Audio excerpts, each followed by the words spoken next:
You are sitting in a dimly lit room. The TV screen illuminates to life as the opening credits of your favorite movie roll. And it could be anything. It could be Warner Brothers or Universal Studios or something from the 90s. But you're reunited once again with your friend. Your cherished companion coming from your favorite fictional world. Both of you ready to embark on a timeless journey together.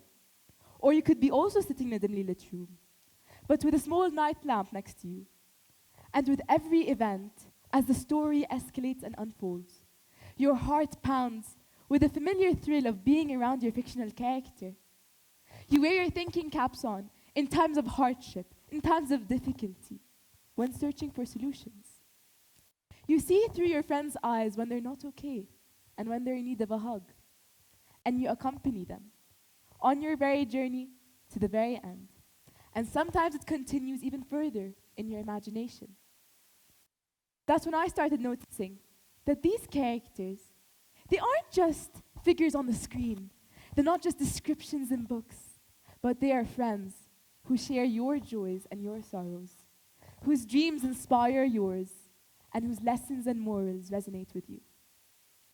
And I want to ask you, have you ever loved the fictional character so much that they felt like they were a real friend? And what is it about these characters that I want to ask you gives us such a strong sense of identification and love towards them? And I wonder, is it perhaps that their flaws, their vulnerabilities is what helps us connect with them to an emotional level? Is it maybe that their values, their morals is what resonates with us? Or is it maybe just their presence in that moment of our lives is what helped us understand a certain aspect of ourselves that we didn't know before? And so I came down to 3 main aspects that truly do make a character so lovable. And the first one is that according to September J. Fox, a fictional writer/editor, she says that when we talk about a subject, there is black and there is white. There are 2 separate contradictions. For example, lying is dishonest, while saying the truth is honest. Simple. But in some situations, the black and the white do mix. And when they do, they create a shade of gray, which is what in fictional writing we like to call complexity. Complexity is when things aren't as simple as black or white. Like half-truths, for example. When you're saying a half-truth, you're not saying the complete truth on one side, but you're not saying a lie either. So in your opinion, do you consider yourself honest or dishonest? Yeah, and like that's the complex part of it, as some people might think that it's honest while others think it's dishonest. Same thing, we as humans, we're also complex. And I would like to explain this through a short story when I was a young girl. So when I was young, I used to always love the Disney princess with the longest hair, with the prettiest dresses, who had animals running all around her and birds tweeting around her head. I loved that princess because she was intelligent, she was smart, she was kind, caring, sacrificing. She was anything a person would ever want to be. She was lovable. She was loved by everyone. She made no mistakes and she was perfect. She was what I like to call the black to white characters, the flat ones. No contradiction. But as I started growing older, I started reading more complex books. And I started to meet different characters who have shades of gray, who have complexities, who aren't as charming and endearing as these characters and are sometimes the villain. But I noticed that sometimes I love the villain so much more than the charming and endearing characters. And an example of this is Draco Malfoy from the Harry Potter series. Now, Draco Malfoy was the kind of character who came from a pure-blood wizarding family. He was loyal to Lord Voldemort, who was an antagonist of the film. And of course, he was snobby, he was rude, he was egotistical, he was selfish. No one liked him.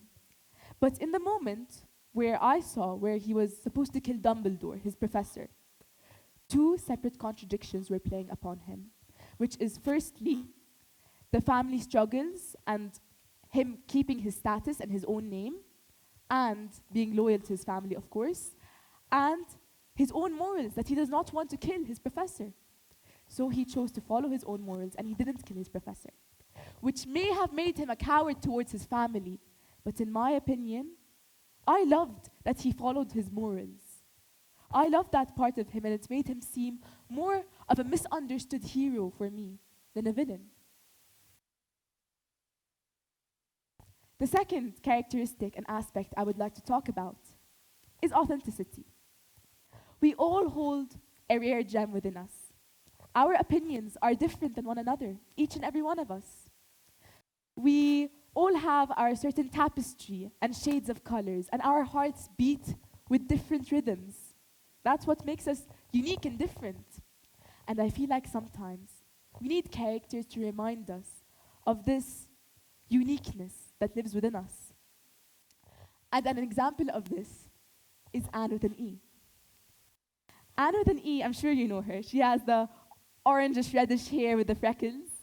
Yeah, Anne with an E, she had self-perceptions in the 19th century because she did not align with the social standards during that time. She was different. She did not want to be dutiful. She did not want to be very calm.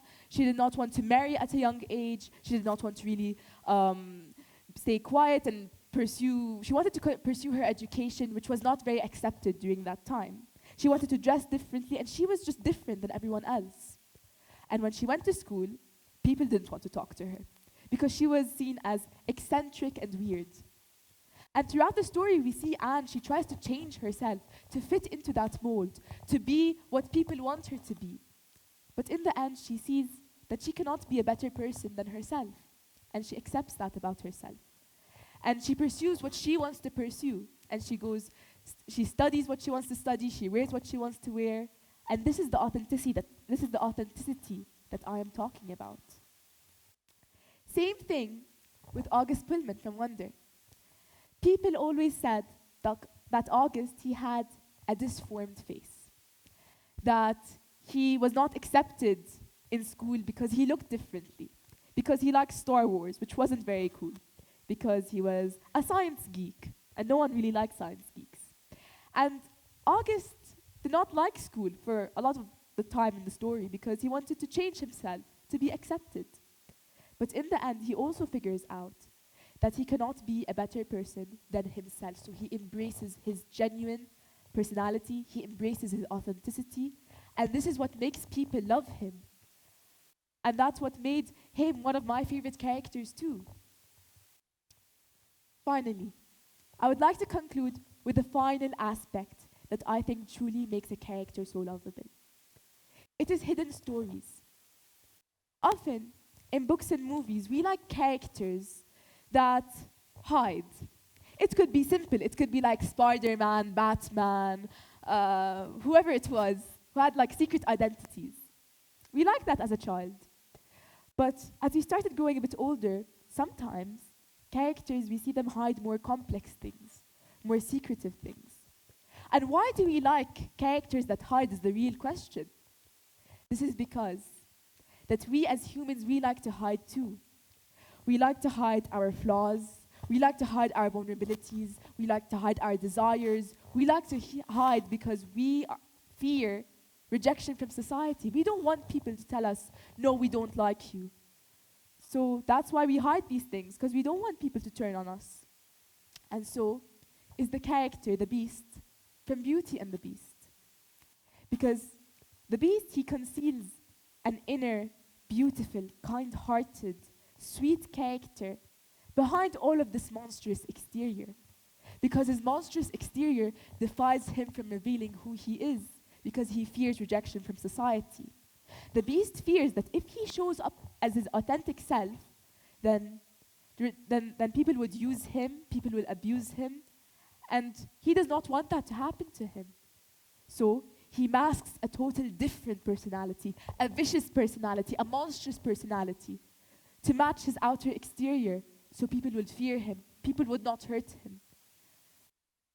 But then, in moments where he shows Belle the library, in moments where he spares Gaston from his life, in moments where he let Belle return to her sick father, even though he knew there was a chance she wouldn't come back to him.